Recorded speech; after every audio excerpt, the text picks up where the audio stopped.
here. Part 2, option to change, Miss Karina Harrell. All right. So pick up where you left off if you can remember. Okay.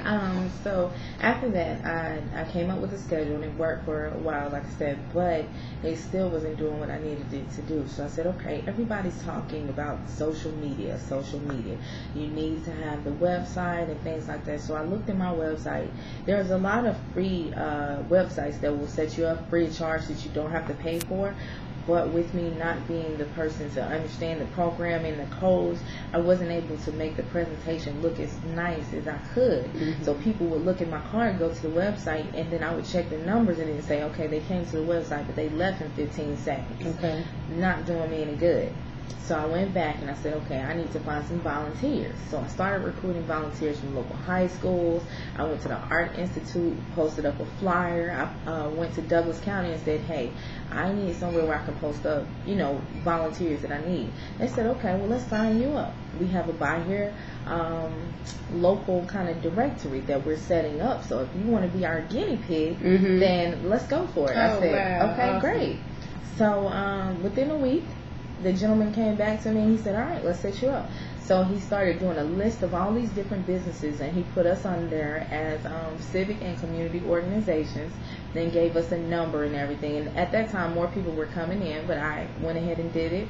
And so now people can find me on Douglas County website. And what that did is it kind of proved to people that were untrusting about what I was doing, okay, for her to be on a government website, she has to be doing something good. Mm-hmm. It has to be legitimate. So that started to bring more people in because they could see me on Douglas County website and it made them feel a little bit more comfortable, but I still needed to do more.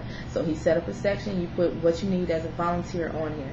So I said, okay, if he has this, I'll do this, but maybe Fulton County has this, maybe Mm-hmm. Cobb has it. So I went to Smyrna, Cobb, Fulton, and I signed up for theirs too to get their emails. And I said, okay, so now I got to do research. So I spent about a week doing just research, finding out everything that I could possibly find out. Okay, Karina. So you are working full-time for your nonprofit. Tell us, how are you able to devote so much time? Because most people who start nonprofits, they work full-time. Right. Well, the reason that I am able to do it now is because the job that I had for 2 years, they laid us off. And when they laid us off, I had 401k and I got a good severance package from being there. So with that being said, I took the money that I had saved and I said, I'm going to go out on my own and start this nonprofit, get everything I need going in order to take care of that. And then that way, during the time that I can't pay myself a salary, I'll still have money to take care of the family. Okay, good. Good. Excellent. Okay, so pick up. You went to all of the different county departments. I went to all of them. I signed up for all of them, and that got me visibility. Website was still not there, but it got me visible. So then I went to GoDaddy.com, and they only charge $10 a month, but they teach you little tutorials about how to install Flash and things like that on your own. Mm-hmm. So I did that. We put up a new website, and instantly, as soon as we put up that website, people were standing on there 1 minute, 2 minutes. 3 minutes, and it was just really a good thing. So then I said, okay, well, let me find out how I can get it visible to everybody and not just, Douglas County. So I went and I put in search engine visibility, and it came up, and they had a list of them. So I submitted to all of them. I said, well, if nobody but one of them picks me up, that's one better than what I had. Yeah. And actually, all 8 of them, which is like Google and things like that, Ning.com, they all picked me up. And so after that, we were getting a lot of views. My only dilemma after that was, okay, I still have to make more money. So I came up with affiliate partnership, which means that I will promote kind of your business, at our networking meetings, or allow you to come and present for maybe 5 or 10 minutes.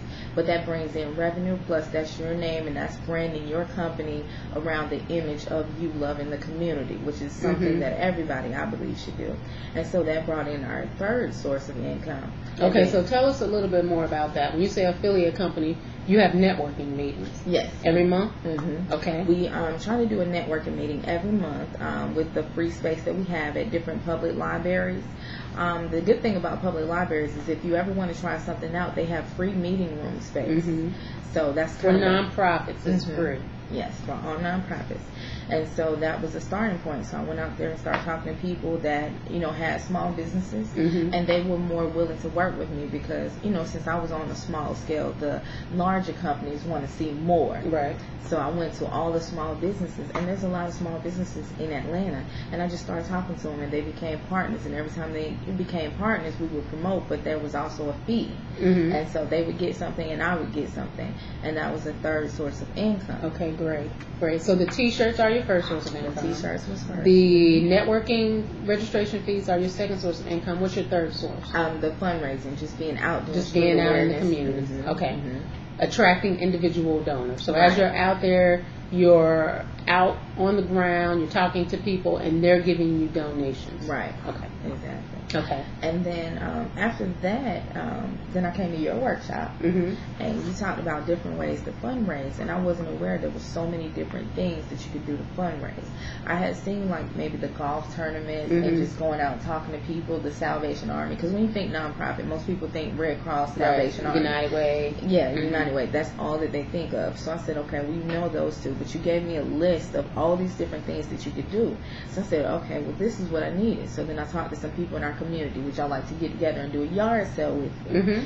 And so they were more than happy to do it. They were like, I need to get this stuff out anyway, so why not? So how much did you raise? We did 15, I want to say 1509 or 1508. 1500? And so how many volunteers did you get? We actually, everybody that was in our homeowners association for our street, which is Anawake, they went ahead and did it. So it was like 10 people on this side, 10 people on that side, and then we had people going down White Road, and I'm talking to you like you know the neighborhood. Going down White Road, and they were actually doing it. And then the people that didn't make as much money, what they would do is, well, here, I want to give you this donation. Right.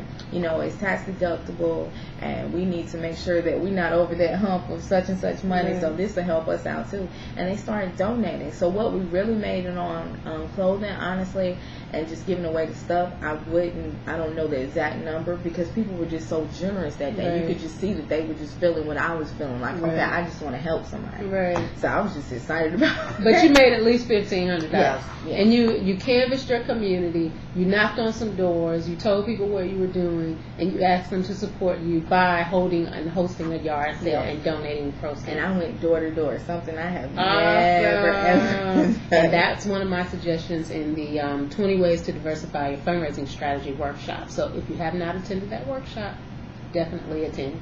Yes, it was excellent, and that really prepared me on different ways that you could fundraise, and it kind of enforced the fact that you need more than one source of income, because a lot of times when you start nonprofits, you hear about fundraising, but you only think about maybe outside in front of Kroger or a car wash or something like that, or grants. Yeah, or grants, exactly. But with the car washes, you don't make maybe but 100, 200. Some people are lucky and they may make 500, but $500, doesn't really go that far when you have a lot of people that need. Right. And right now it's 896,000 single mothers in Atlanta right now, and that's actually since they did the last census. But we've had more people move here, so no telling what the what the number is now. Right. But these are women that, they don't want to be on the welfare system. They want to take care of their home. They're doing everything, working 2 jobs. They just need that little help. It may be something as simple as, if you pay daycare for me for 1 week, that will save me from having NSF fees because I know I can't afford it. Right. Or that'll save me from not being able to pay on my electric bill and getting it turned off. Just those little things. Right. So. Okay, so that's the end of part 2. We're going to go one more part.